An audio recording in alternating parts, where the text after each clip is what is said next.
Well, good evening, everyone. Well, it is evening here. We're in northern Kentucky. It's 8 p.m. Eastern Standard. Well, okay, 7:59 and 15 seconds. We started a minute early just so that notifications go out, and they have gone out. I can see that. I can see that on Facebook, and we've already got questions on YouTube. Have with me Dr. Nathaniel Jeanson. He's going to do all the hard work tonight. He's going to be answering questions. This is part 2 of our question and answer time. This will be the final in the series. We can't keep going on like this for millions and millions of years. We have to put a stop to it at some stage, and this is it. This is the final. So this is number, what is it, Dr. Jeanson? 25. So we've done 24 sessions, which included a question and answer time, and this is number 25. So it's coming up right now to 8 p.m. And we're going to start with the questions. I thought we could start with some of the ones on YouTube, seeing as they've been there for a while, and some of them came in early and made some comments and starting and so on. So let me ask one of the questions here. For instance, let's take our Hebrew friend here. And what is that? Deuteronomy 6:4. We'll call that person our Deuteronomy 6:4 person. Okay. So who are the Basal Eurasians, and who are they from? Shem. Basically discuss about the Basal Eurasians, who are believed the ancestors of the Natufians. I have no idea what he's talking about, Nathaniel. These are some very early cultures, and I can answer a lot of the questions about early cultures with a very short, we don't know yet, because we don't have enough DNA sequences to say much that's definitive. Because we're dealing with DNA from 5,000 men or less in terms of high quality sequences. We just don't have enough genetic data at our disposal to say anything definitive. So I'd love to know, and eventually I think we will know. It's just we don't know yet. Okay. So he's got a number of questions there, that particular person, and maybe I'll ask this one, give some others an opportunity. Are the Israelites from Haplogroup E? Can you discuss this? I know you mentioned the Israelites and Haplogroup E at some stage, but do you want to talk further on that? In episode 19, I think that's the correct number, we dealt with the history of Africa and saw that there's this group E lineage that's split several times, and one of the most intriguing splits is between E1B1B, that's an ugly name, yes, and E1B1A. And the latter are much of sub-Saharan Africa, and the former, E1B1B, are North Africa, and I went through the reasons why this appears to be the result of the Muslim Arab conquest around the time of Muhammad and the centuries following. What's intriguing is, so you have sub-Saharan Africa and perhaps the Arabian Muslims connected around maybe 500 BC, perhaps through Egypt or Nubia. So, who were these people? Israelites would have left Egypt 1,000 years prior, but given the connections between Arabian Peninsula and Israel in terms of geography, could there be any link there? I don't know yet. I'm still anxious to find out. Can we find a genetic lineage that traces back to David, to Abraham, these sorts of things? And again, because we're dealing with ancient history, for reasons I went into in episodes 21, 22, 23, we're having to await more samples to say anything definitive. Okay. So, in other words, you're going to come out with more in your book next year, because I'm sure you'll do some more research before them as well, but all this will be in a book for 2021. Somebody said here, I've learned so much from this series. DNA is amazing. Thank you. Somebody else said here, this is Lindsay, at 7:59 p.m. With the mutations compounding every generation, would we have already gone extinct in the evolutionist timeline? That's a good question, because I've often thought about that myself. I think how an evolutionist would respond, what they would invoke as a rescuing device, is natural selection. And this is really intriguing because they often accuse creationists of using God as this magic wand, and we wave away all the problems with our model by saying, well, God did it. And in a sense, natural selection has become that for the evolutionist. Well, natural selection took care of it. Anything that was too deleterious, bippity boppity boop, and it's gone. That's not to make fun of them. It just, they've made fun of us for invoking this and caricatured it, and they're sort of becoming their own caricature, sadly. And I say sadly for their sake, but I think it shows the deficiency of their model. They don't have a good testable prediction for these sorts of things, and it's a fair question to ask. I think they'd say, well, natural selection must have done it. Of course, for that to be a scientific explanation, they need to come up with some testable predictions. And what I mean is, and the reason I invoke this is because the evolutionists themselves have invoked this. They've done this for about 40 years. They say, if you want to be, they say to creationists, if you want to be considered scientific, if you want a place at the table in this discussion, make some predictions that future observations could reveal to be true or false, like gravity. I've got my water bottle here and I let go. Gravity predicts it falls. I'm holding it. Me letting go is still future as of me saying this. So prediction is it falls, and it does. So gravity is testable, and it's still working here right where I'm sitting. They want to see something similar in the genetic realm. We've now done that. So my book, Replacing Darwin, put some predictions out there. These Y chromosome data are really a fulfilled prediction. So not only is the creation model meeting the gold standard of science, it's succeeding. And I've yet to see a good rejoinder from the evolutionists or a corresponding testable prediction from their camp. So right now, it is accurate to say their idea of natural selection is a form of God did it by their standards. So right now, the creation model is the scientific one by their standards, and the evolution one is pseudoscience. And this is not to be pejorative. This is by the criteria they've laid out for decades. And, Nathaniel, that reminds us that when you're talking about evolution like that, it's a belief. Otherwise, they wouldn't be coming up with such a rescuing device like that. And it's a reminder of the difference between observational science and historical science, as we've often said, in which they don't want to even acknowledge. Okay, so we'll go to some of the questions that we have sent in. We had a lot more sent in as well. But this one here, who did the cave paintings in France, and when did they do those? The dates I seem to recall are around 30,000 years ago. What we can say now about these sorts of things comes not from looking at DNA from the people who did it, per se, but from taking DNA from living people and using what we know there to be able to come up with a correction factor for the mainstream date. So this is episodes 21, 22, 23, right around there. And so in the 30,000 year realm, this would put it, if I recall correctly, somewhere between Babel and Joseph's famine. We also, in episode 23, I think it was, talked about some of the dynamics of Stonehenge in England. Could people have gone out from Babel, come back to Egypt, gone back out again, because they say there's these 2-3 stages of building it? Could these have been close relatives of the people who went to Stonehenge? Because 30,000 years versus 6,000 years by the mainstream time scale, if we're talking that many years ago, really is a very small gap of time. And that's, for me, very fascinating to think about.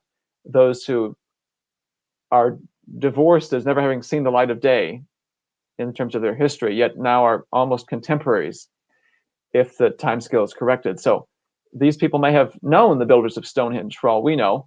It's the conversion time scale that allows us to say something more definitive about them.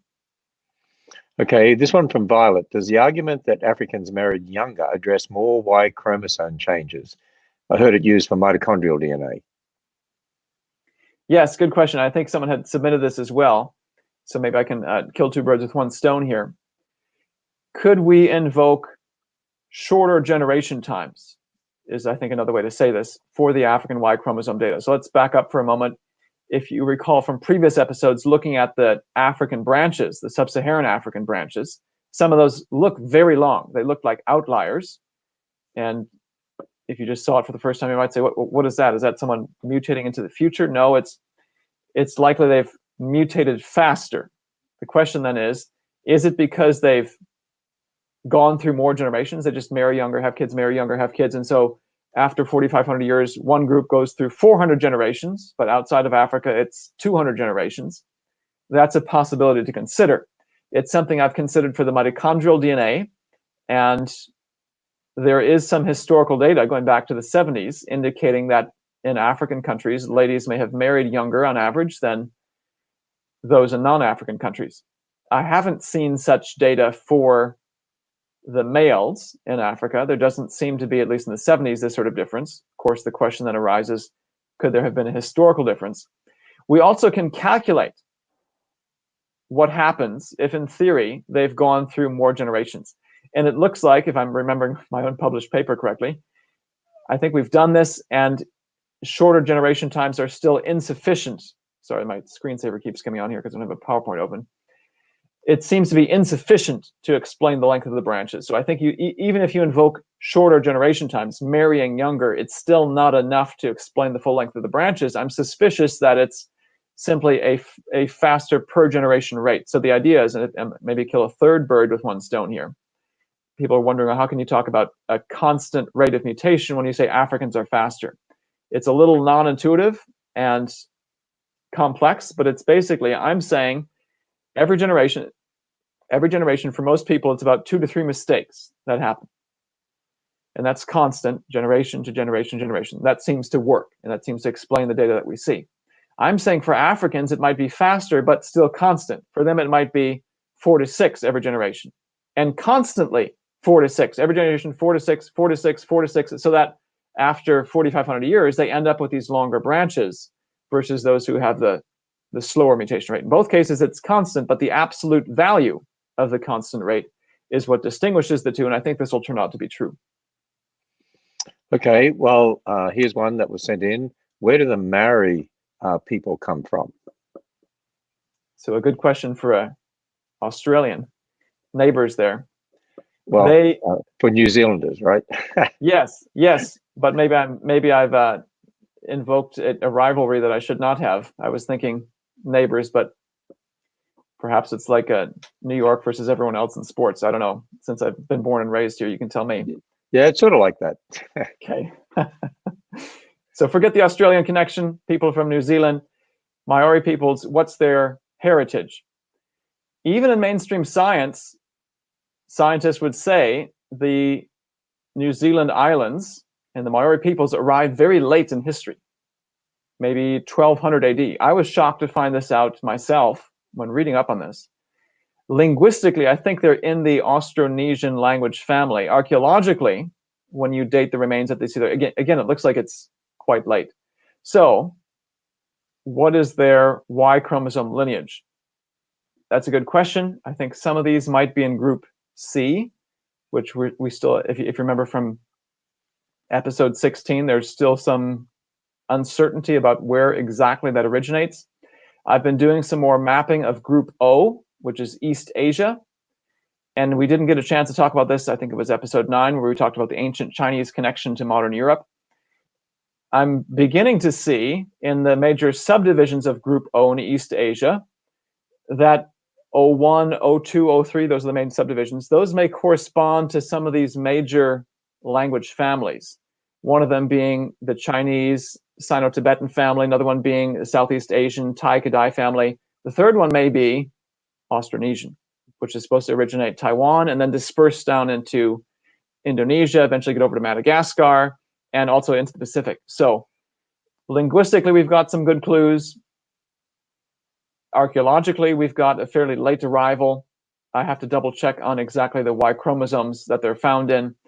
There was one study where they sequenced a Maori person. He ended up in group I, and sadly, I think that's probably more a reflection of European colonization. Not that they came from group I, but this Maori individual likely has a European dad at some point in his family tree, like so many Latin Americans, where only 20% of them have the Native American sequence, the rest are European or African descent. So that seems to be as much of the stories we can say at this point, and with more Y chromosome sequencing. And I've had some messages too from people on Facebook saying you should dig into the oral traditions, and there's controversy about whether or not there were people there before them. Hopefully we'll have some more of those answers by the time the book comes out. Okay, well, this one at 8:10 p.m., haplogroup E-B38/E-M2 was found among Rameses III of New Kingdom Egypt. Can you discuss this? It is also the same haplogroup of Niger-Congo and Bantu people. I'm glad I'm not answering that question.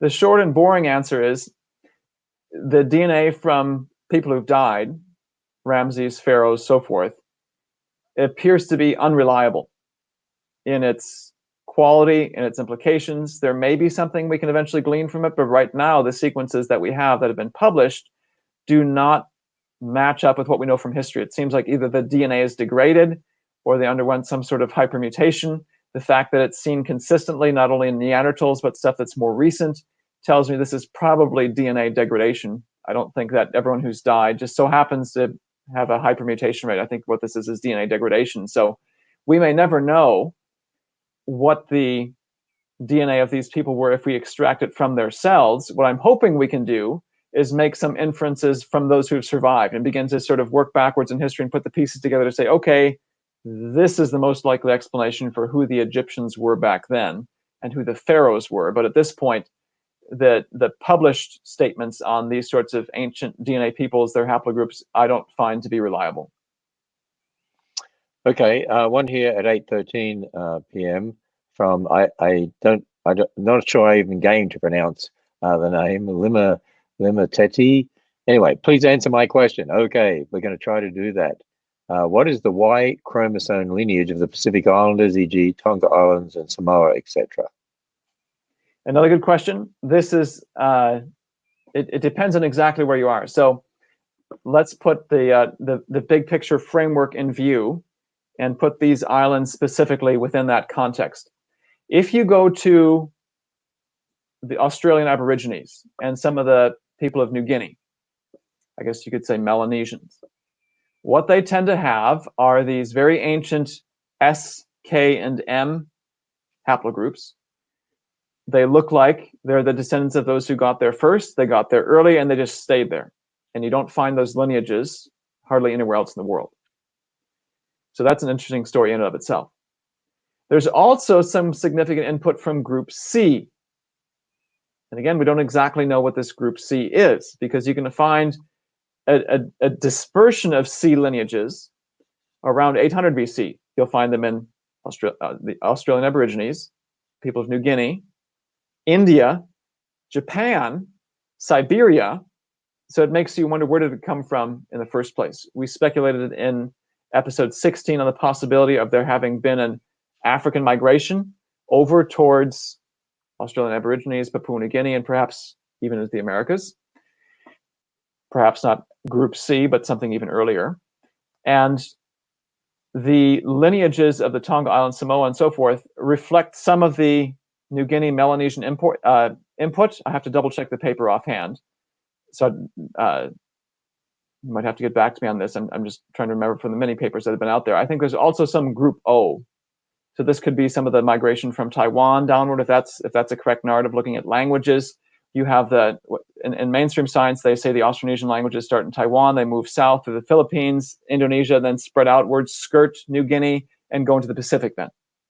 And this then is Maoris and so forth. So on the northern coast of New Guinea, you tend to see more of this intermixing, partial New Guinea SKM C input, and partial, I think, of this group O. So I apologize, I don't remember the answer offhand, but that's as best as I can recall for that specific region of the Pacific. Okay, we got another question that was sent in, and then we'll come back to Priscilla, who has a funny question for you and a serious question, but we'll come back to her in a moment. So let's go to one of the ones sent in. Can you see the late Bronze Age collapse of civilization in the Y chromosome data, and could it be real as well as a result of the end of the Ice Age? I know the time frames are different from secular to biblical, but I see Joseph's famine as close in circumstances. And that last point, I think, is very intriguing and perhaps the key to unlocking this. So if you take the mainstream dates for this Bronze Age collapse, where you have cultures just collapsing apparently, and convert them to biblical dates with the charts we talked about in episodes 21 through 23, if I recall correctly, they fall right around the time of Joseph's famine. So it's something I have begun to look into even before this. I wasn't able to reach any sort of definitive conclusion.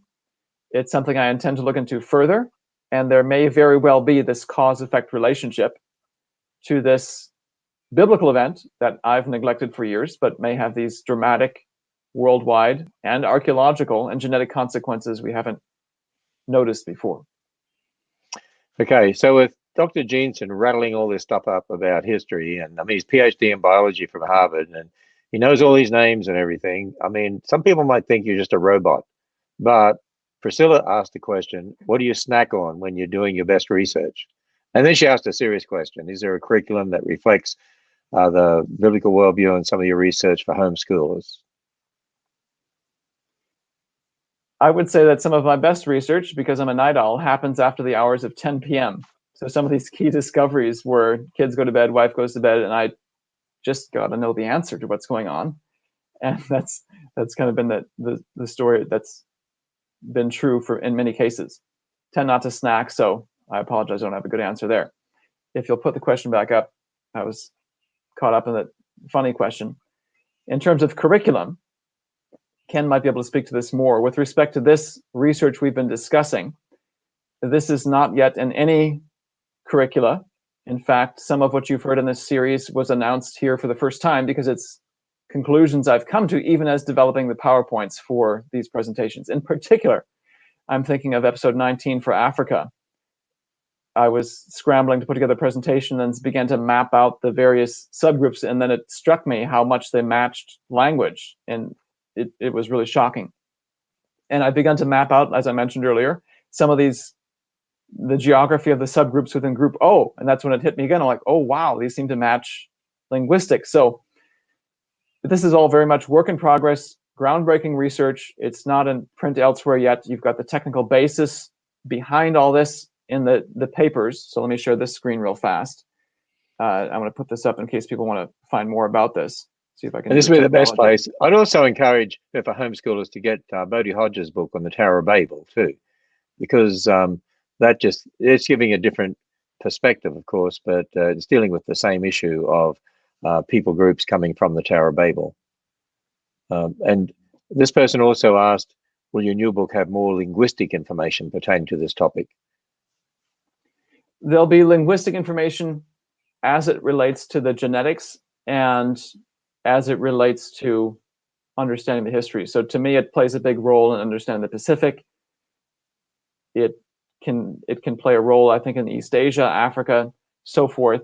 I'm not personally a linguist, so I don't have new insights to contribute in that field, but I hope to synthesize what is my field, genetics, with these other lines of evidence as the book comes out. I'm putting these papers up just so that people want to know where's the print form. This is technical papers again, if that's what floats your boat. You can find in some of the supplemental materials links to the trees, links to the papers. So I'm taking a lot of these data from mainstream papers. You can find links there as well, if that's what interests you. I think I'd seen that a question elsewhere. So putting these up just so that it's on the video and people can dig into it further if they're interested. So Answers Research Journal is our own peer-reviewed research journal, and right now it's free. And you can go to the answersingenesis.org website, or just do a Google search on Answers Research Journal. It'll come up with the actual URL that you can go straight to it, and you can find those papers. There's lots and lots of papers there on all sorts of topics: geology, biology, astronomy, anthropology, and it has a number of papers there from Dr. Jeanson, including these three. So people take note of that. If they want to go there, then they can get a lot more information. So, okay, another one of our recorded questions. So how can you be sure the Y chromosome changes and mutations happen at rigidly fixed rate, and then also say part of Africa had to be slightly different? I think you've basically answered this, but I just wanted to make sure that you say it again for that person if needed. Yes, this is the question I was thinking of when I was trying to kill three birds with one stone. So what I said earlier is the answer to this question. Okay, so let's go back to one down here. Someone asked, are you hoping to get your PhD through this series? Well, you've already got a PhD in biology. Are you going to do any more, particularly formal studies on this, Nathaniel? Probably it would lead you in the wrong direction anyway. You want original research, right? I don't see myself getting a PhD in history through this. To me, a good PhD education, if any of our viewers are considering this, in the sciences for research, is one that teaches you research skills.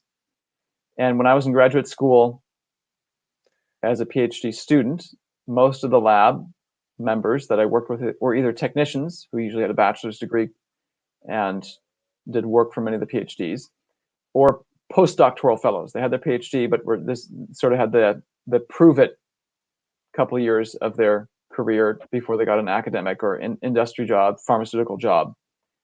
And I observed that some of the postdoctoral fellows had gone through their PhD and were quite competent in understanding, designing, originating research questions. And others, I got the impression, seemed like they had their hand held.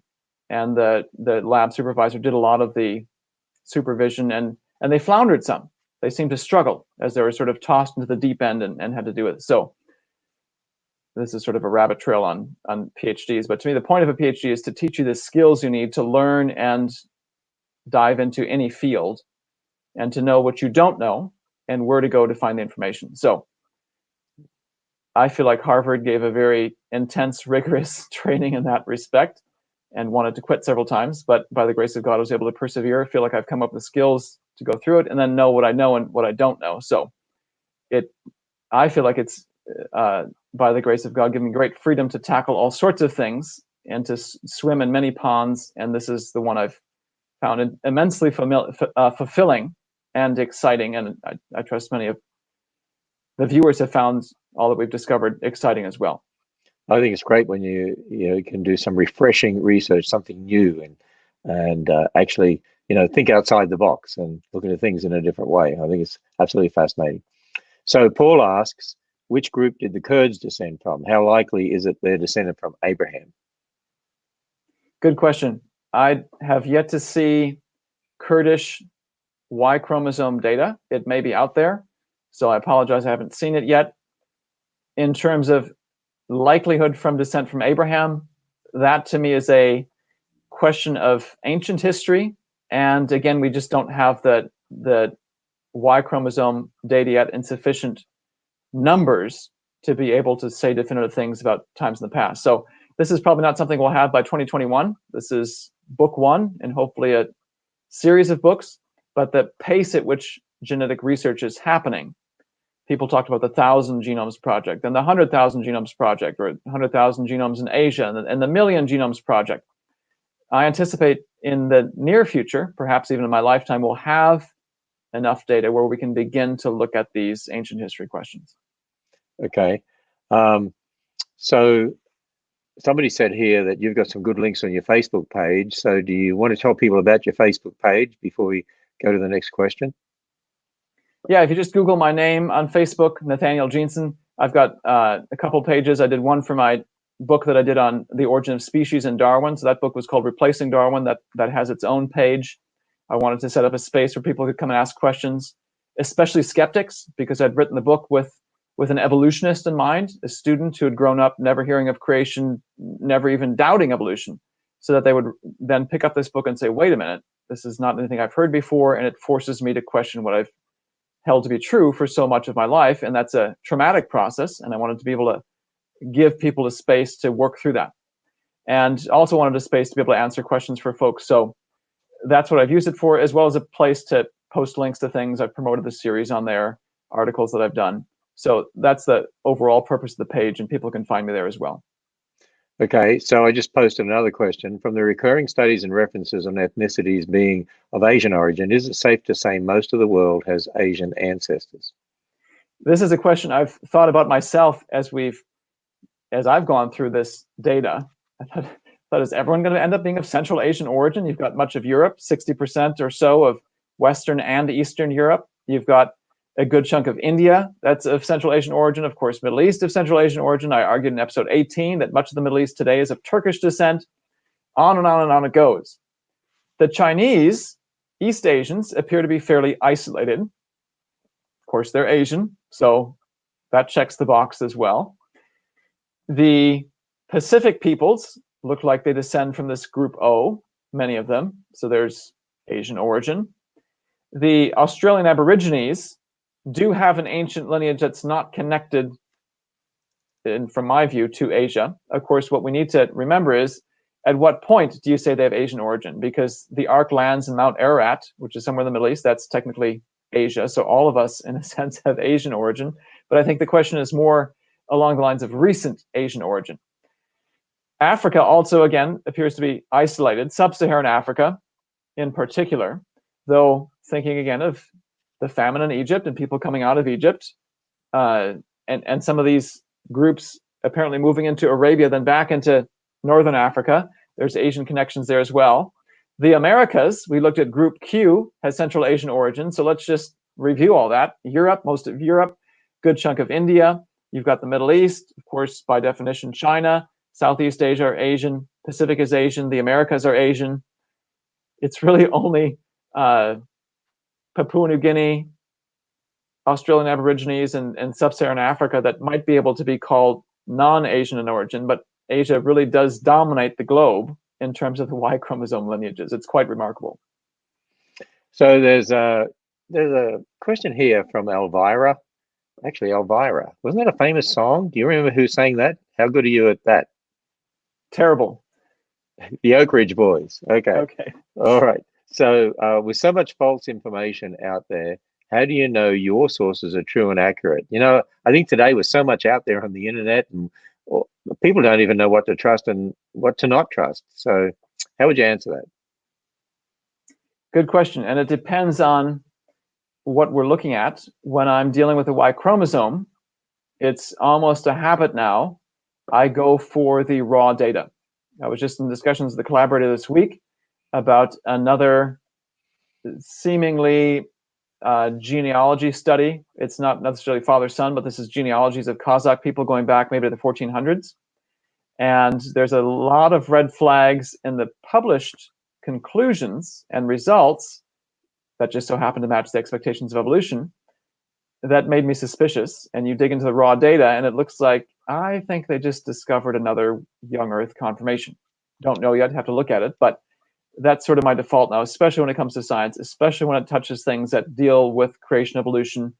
There are so many examples of people, of evolutionists, forcing facts to fit conclusions that it's right to be suspicious. And that doesn't mean they're dumb. They're very smart people, but it seems that as soon as you get to this origins issue, suddenly evolution rules and all data must be filtered through it. It's really crazy.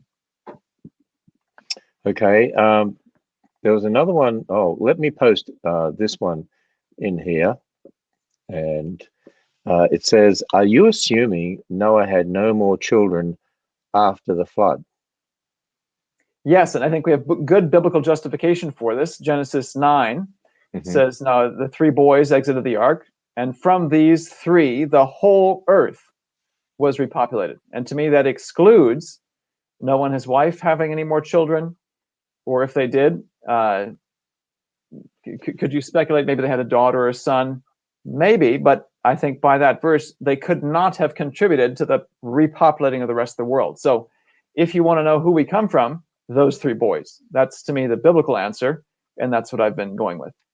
And I just put there as a comment, really, Genesis 9:19, these three were the sons of Noah, and from these the people of the whole earth were dispersed. And so that's the verse you're actually referring to. Yes. So, okay, so there's a question here. Can you discuss haplogroup E connections with Afro-Asiatic? Semitic is also Afro-Asiatic, and Natufians are also connected to haplogroup E and Proto-Semitic. I would defer to episode 19, because there you can see that the language family listed here, Afro-Asiatics, the language family includes Hebrew and such.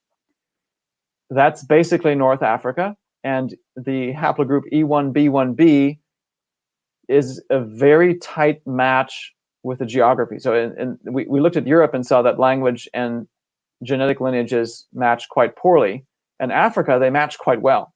And this is one of those cases where Afro-Asiatic and E1B1B line up very well. Afro-Asiatic stretches also into the Arabian Peninsula, But that's where I think the Turkish Ottoman Empire conquests have brought the genetics into disagreement with the language.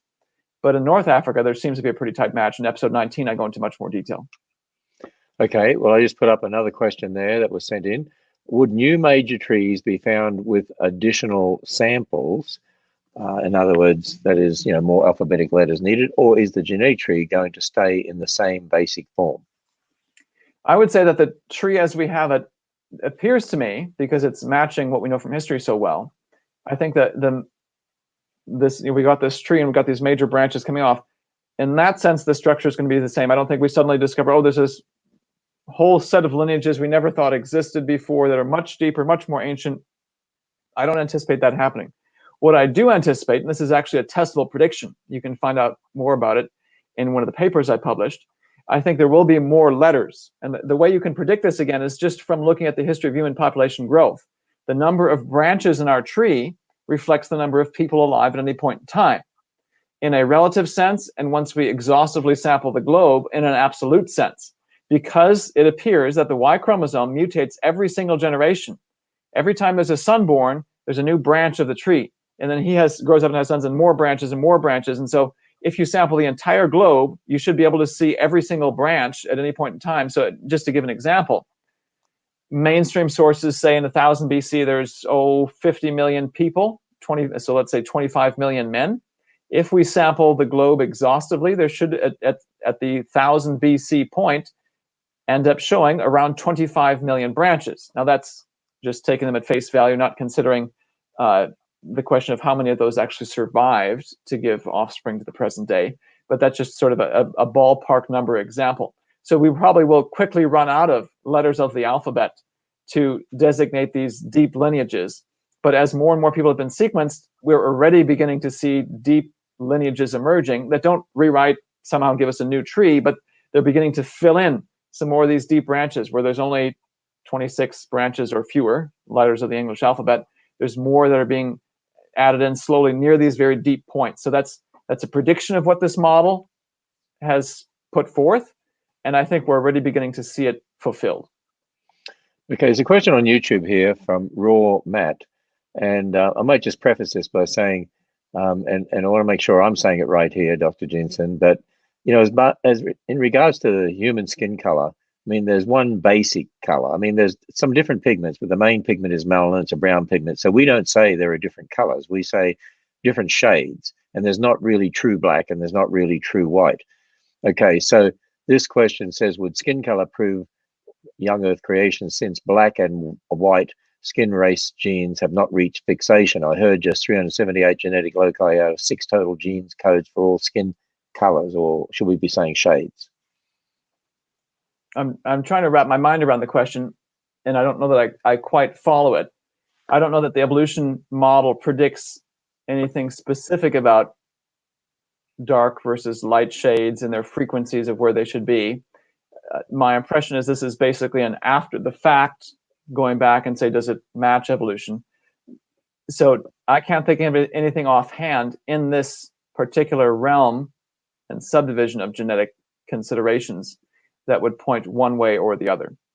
It's really a question at the end of the day of the DNA in the nucleus. The autosomes is the technical term, or I should say the DNA inherited from both parents. And we've largely avoided that because the signals from our ancestors in the DNA that's inherited from both parents get diluted by half every generation. So it gets lost very quickly. And that makes the math of comparing creation and evolution very complicated. So we've largely not discussed it, and I don't know how much we can say definitively about it because it deals with that compartment. Okay, so one I just posted, I wonder if the Sumerians were pre-flood. I would say, based on the layers in which they're found, topmost layers, all the young Earth geologists I would say would say, no, that's all post-flood. So their ruins, their archaeological ruins, do not look like they're in layers that could be pre-flood. They're all post-flood, and so there would be part of the descent from Noah. Okay, somebody here made a nice positive comment. I've so enjoyed the series. This is Darlene. Sad that this is the last, and it seems like it's been going on forever, doesn't it? and thankful for all the programs provided through the shutdown. We worked hard through the shutdown, as you know, and we all worked hard here, and a lot of programs, including this one. We did a lot of other programs as well. But this gives me a lead in to say, because of all that, because of these programs and the many others that we did during the shutdown, a supporter came alongside us to build for us in 1 month, which is absolutely unheard of, our own streaming platform. And so now we have our own answers.tv streaming platform. And by July 4, we're going to have all the apps, for Apple TV, for Roku, the Google devices, and so on. That'll all be available by July 4, which is not far away. And you can get a 7-day free trial when you sign up at answers.tv. You can get it from anywhere in the world. And all this series will be on there. And you can even leave comments on answers.tv as well. And I know that it's just phenomenal that we've actually been able to do that. So answers.tv, and it works out at just over $3 US a month if you get a year subscription. Very inexpensive. We got over 2,000 items on there right now, and for all ages, kids, adults, technical, laymen, conferences. We'll be live streaming future conferences on here too. So let me paste in another one of the questions that was sent in. Could hunters and gatherers have survived the famine?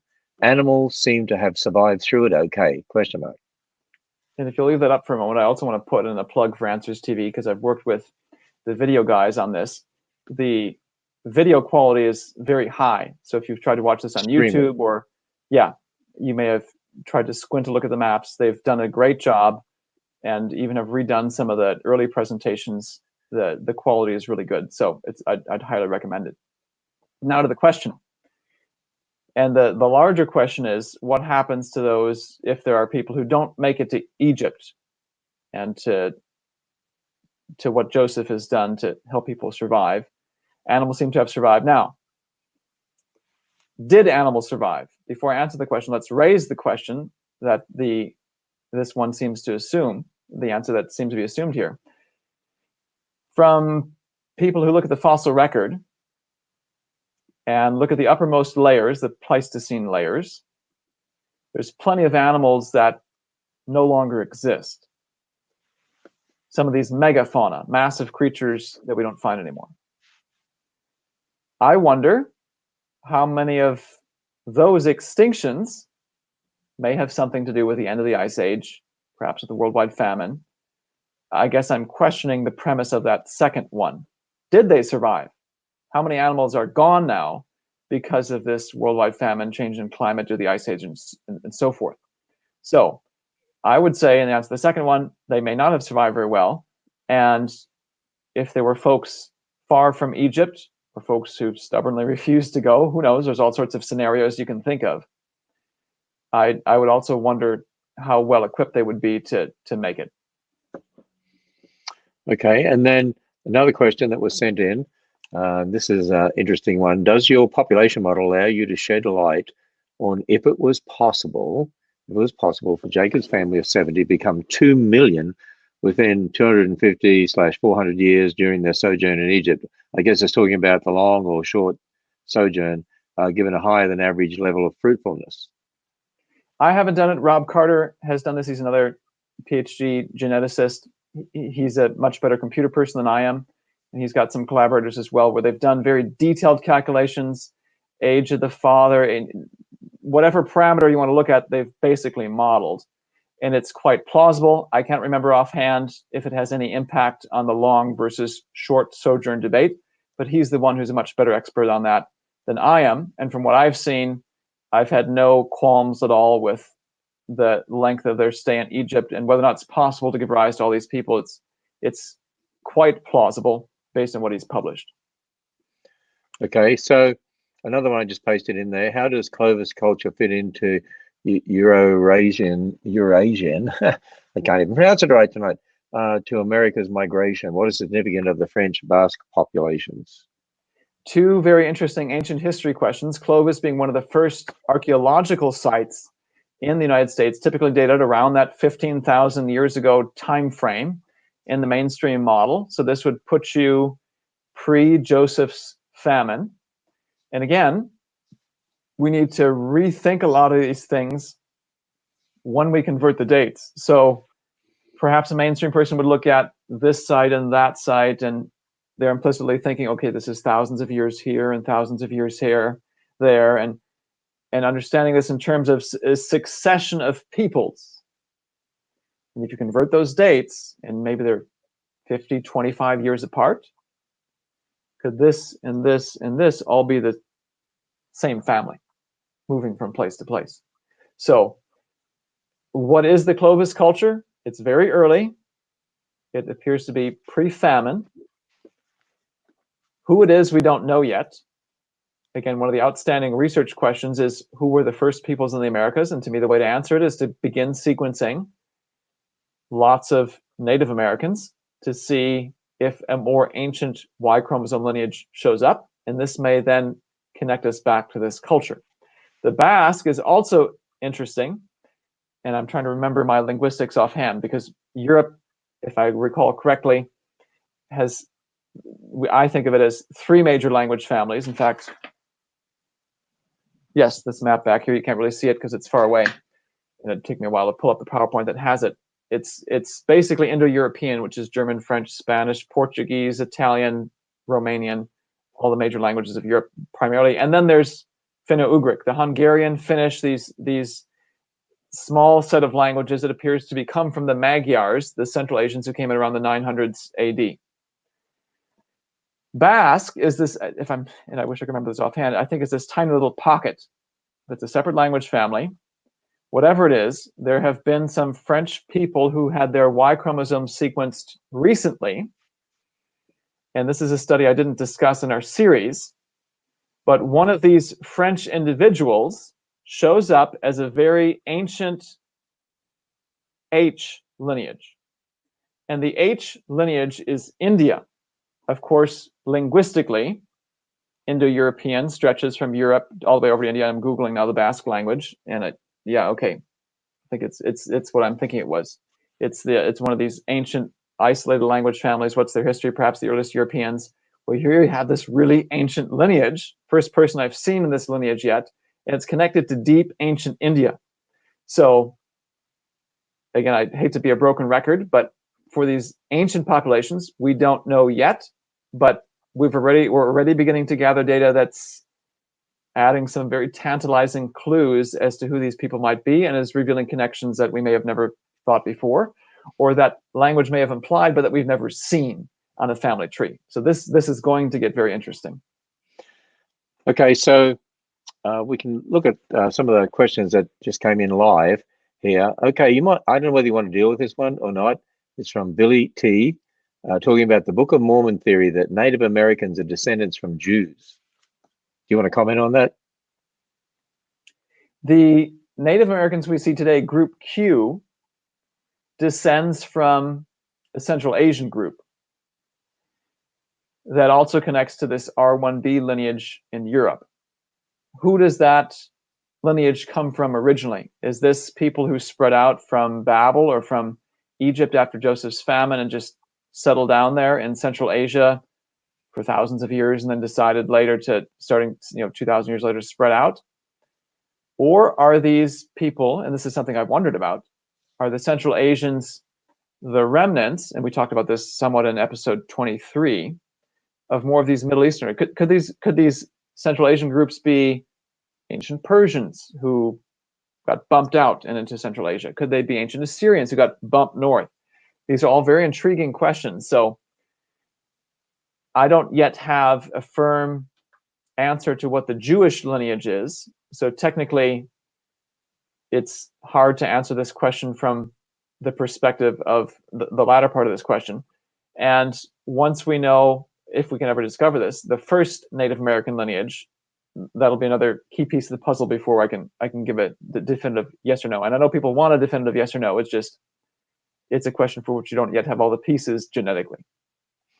Okay, so we'll go to one from Standing for Truth in a moment, but I wanted to thank Michelle for the comment that they love Answers in Genesis. Thanks for all you do to spread the gospel, help us to better understand the Bible. We appreciate those encouraging comments and the support that people give. So Let's go to standing for truth.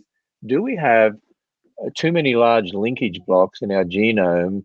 And you can read it there, Dr. Jeanson, implying that there hasn't been much time to scramble them to randomness. Does this mean we can use these blocks to find Adam's original genome?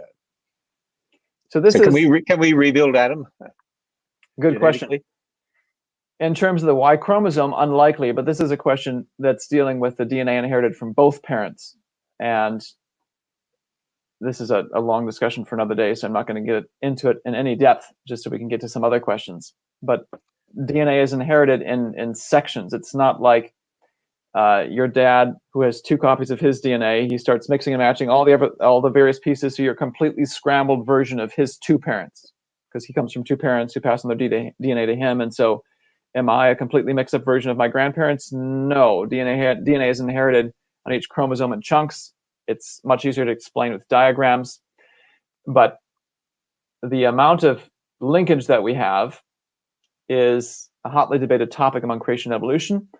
And the many points of difference that we have, that we bring to the question, make it hard to compare them side by side. So the evolutionists, for example, say we evolved over hundreds of thousands of years from a small group, and there's all these sorts of parameters you have to work through to reach an answer. You might have 4 different parameters from the young Earth perspective that lead to a particular answer, and so trying to compare them head to head when there are all these points of disagreement becomes challenging. I go into this in more detail, not necessarily this specific question, but these types of questions, in the episode I did with Simon Turpin, who is from Answers in Genesis UK/Europe. You can again find it on our YouTube channel, not under this series, New History, but it's separate under the videos, maybe under the UK playlist. I think it'll eventually be on Answers TV.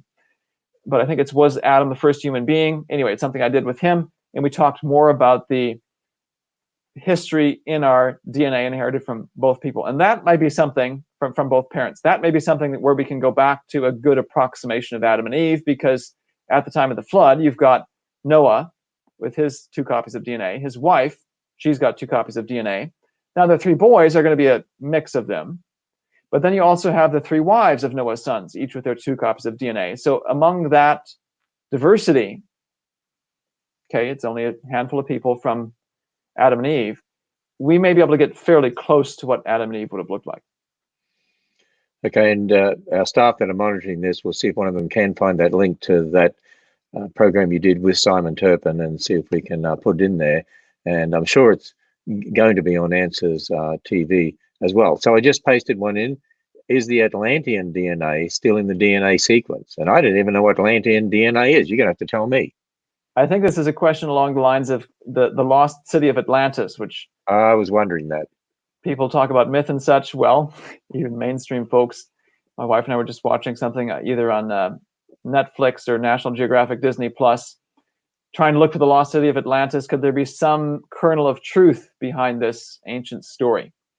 And I actually had someone ask me seriously, saying, hey, given your new view into the ancient past, can you see it? And it's worth asking the question. And again, the broken record answer that I give is not yet, but maybe in the future, with a more comprehensive sampling of the globe, could we get into some of these long-standing unsolved mysteries? Okay, and someone sent in, we had a lot of questions in. I'm sorry, we're not going to get to them all, but hopefully you can answer some on your Facebook and maybe get to some of these in the future personally. But this one here, I thought I'd put this one up because this is to challenge you in regard to strengths and weaknesses of your own research and what you're doing. And can you talk about those? In your own self-analysis, what is the greatest reasonable scientific criticism weakness of your Y chromosome tree reanalysis? Let me answer it 2 ways. One, by backing up and saying, what do we know right now? What have we been able to discover? So there's the strengths side of it. And then the other side is what's the weaknesses. So in terms of the strengths, I'd say this goes beyond the mitochondrial DNA. That's what the genetic compartment, the DNA that I worked on first. We covered it in episode 5. There we saw evidence going back to 6,000 years ago. We saw a potential echo of the 3 wives of Noah's sons at the time of the flood, dispersion at Babel. All those were very intriguing, very reassuring, and tantalizing for exploring for future research. Well, for technical reasons, we couldn't dig deeper. With the Y chromosome, we have been able to dig deeper, and we have more lines of evidence to support this as a confirmation of the biblical timescale. Not only do we have father-son mutation rates, get the sequence of dad and of son, and how fast or how slow does it go. That's the type of analysis we're able to do with the mitochondrial DNA, mothers and daughters, grandmothers and granddaughters. We've not been able to do that with Y chromosome. And we again see a confirmation of the biblical timescale. With a mitochondrial DNA, we could reconstruct a family tree and see the echo of 3 wives of Noah's sons, I think.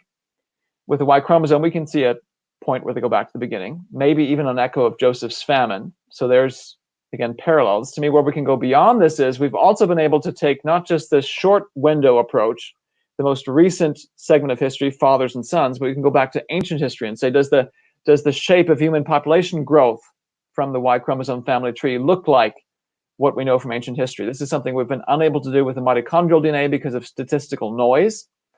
And this window is a strong confirmation, and it's what I keep returning to time and time again when I see new data or I see something that may contradict, what's going on. Like, but how do you explain this hockey stick shaped curve? How do you explain the fact that we can capture the population collapse and recovering the Native Americans over and over again in independent data sets? This is something I'm working on right now and hopefully be out sometime in the future.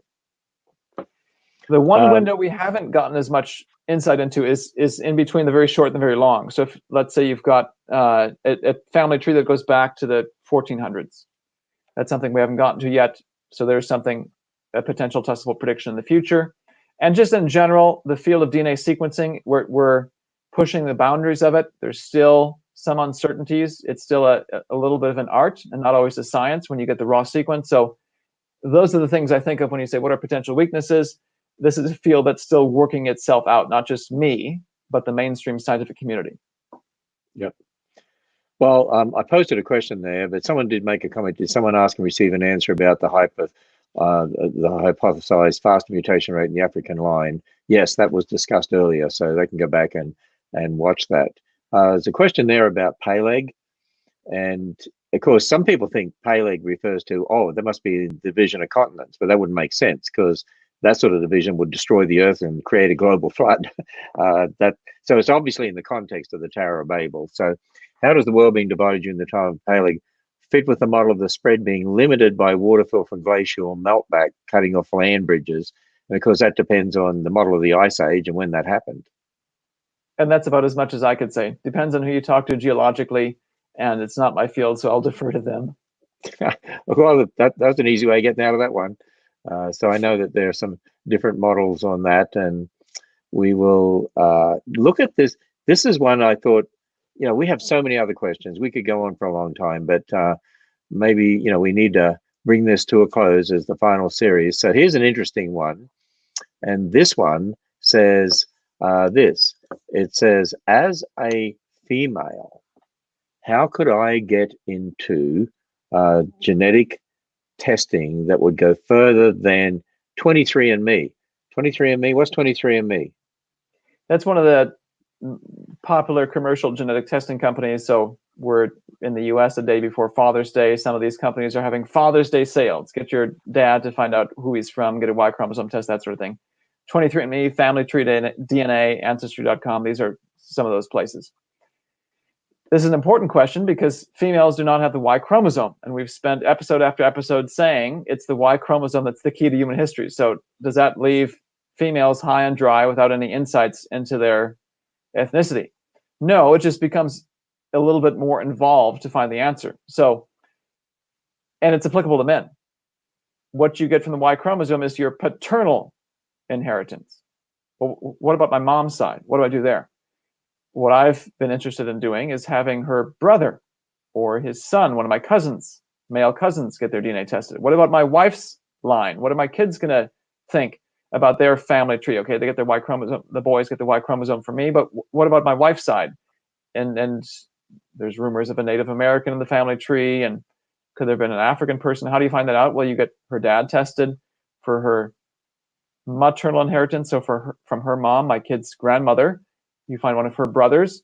It just, you find the male relatives. So the females have a little bit more of a challenge, but it's not like it's a unique challenge. The males have this same question as well. I only get half of my history with the Y chromosome through dad's side. If I want my mom's side, I'm sort of in the same boat as the females. And so you just find other male relatives, and the more you can do from the branches of your family tree, the more you get to fill in that picture to understand your complex history, which it's complex for all of us, but that's what to me makes it so interesting and revolutionary and so applicable to many of the so-called race discussions that we're having today. You know, somebody said here, let's go on for a long time. Somebody else said, I could go all night. And there's a comment here that I think is sort of funny, but it's sort of true. The series in a nutshell, all of us are related, all of us. And that's it, 25 programs. And you're telling us we're much more closely related than what we think we are. And we're all one race, we're all one family. And you've actually done a lot of research looking at the Y chromosome research to show how you can look at the history of all these groups and what their possible ancestry is, going back to the three sons of Noah. So, Dr. Jeanson, you know, I'm gonna put the heavy on you here. Maybe, I mean, I didn't talk about this with you before, but maybe now and then you could put one of the questions, a really good question that covers new territory, on your Facebook, and maybe give a brief answer or something like that, so people can follow you on Facebook. We couldn't get to all the questions. We had millions of questions. Well, maybe not millions, but we had a lot of questions. It seemed like millions. I mean, I've got pages more of questions. So people are fascinated by this topic. So to see the whole series, the highest quality is our streaming service, answers.tv. So go to answers.tv. As I said, by July 4th, we'll have all the apps you can watch on Roku and Apple TV and the Google devices. Right now, you watch it on your smartphone and computer. We've already got thousands of subscribers. It's very inexpensive. And of course, you'll be doing some more programs. You'll be actually doing another 1 hour program for us soon that we'll be showing down there at the Answer Center at the Ark Encounter, sort of summarizing a lot of this. And we'll put that on answers.tv. And we have nature programs there, with kids programs, you have music, we have teaching programs. Our conferences, our future conferences, our October conference, for instance, will be live streamed through answers.tv. Now, you can go to the YouTube channel as well. You get it there for free on YouTube, and you'll go to the playlist, and you'll see under Answers in Genesis YouTube, Dr. Nathaniel Jeanson's playlist there for this particular series. But I encourage as many as you possible to go to answers.tv. And that streaming service is, we're just going ahead in leaps and bounds. It's like exponentially increasing. So, Dr. Jeanson, okay, any final comments to summarize everything before we close the night? The video we're going to do, or the talk I'm going to give in July, is one where we do summarize all this, but also talk about my own history. And right now, what I'm thinking of is calling it the hidden history of the human race. We're not who we think we are, because I've done genetic testing now, myself, of course, to get my Y chromosome sequence. And my own story is not what I would have thought it was, being of German descent on my mother's side, and French and Bohemian and Swedish and who knows whatever else on my father's side. So this is a story that's growing, and I'm sure many of our viewers, and I've already gotten some questions on Facebook, how do I find out my own story? This is the type of thing we want to get into and apply then to the question of, what does it mean to be of a certain race, so to speak? Do we even talk about races? And what is the story of each of us? Now, that'll be the week of July 20. So sometime during the week of July 20, and we will live stream it through answers.tv. We'll put it up there. But that's something that they can look forward to. And again, hey, this has been an incredible series. The book will be coming out in 2021. Well, that'll be part 1 of the book, and then you'll continue to research this. So everyone can be looking forward to that. And will you be doing any more papers that'll be posted on Answers Research Journal? I mean, you put up before the 3 papers that are up there right now. Will you be posting some more up there too in the future? I'm hoping to have another paper or 2 with additional data sets that confirm this. Now, I haven't done the analysis yet, so I don't know if it will or not, and if it even be of sufficient quality. Again, one of the challenges that we face is the various mainstream data sets are of variable quality, and we're really pushing the edge of technology here to understand what's going on. So there may be another paper or 2 The main focus I'll have is putting a lot of what we discussed in print. So there's a resource for people to look at. It'll be a great resource if you do your own genetic test to say, okay, I'm in this group and chapter so-and-so says it's this. So, okay, now I know more about my history. And again, this is a story that will grow. Eventually, we'll be able to connect this, I hope, and I anticipate, to the ancient question. So yes, I'm of Central Asian descent, but Central Asian descent is also of this descent and of this descent and of this descent. There won't be just a single story for any of us. It'll be a long connected story that eventually goes back to the flood itself. So that, to me, makes it personal. It drives it home, brings the Bible close to home, and connects all of us in a way we've never thought about connecting to one another before. So this is why I encourage people, keep in touch with answersingenesis.org, our research journal, Answers Research Journal. Get on our mailing list, email mailing list, because when things are released or going to be live streamed, we often put out notices about that. Follow Dr. Jeanson on Facebook. And what name is it under? Is that under Nathaniel Jeanson? Is that what they go to? Yeah, Nathaniel? You can find Nathaniel Jeanson. I think that there's a page you can friend, so I think there's limits on that from Facebook. There's a page you can like, which I think is unlimited, and then there's a page for replacing Darwin. I tend to post stuff at all three spots when I make announcements. Okay, so they can follow you there. Well, thanks everyone for watching.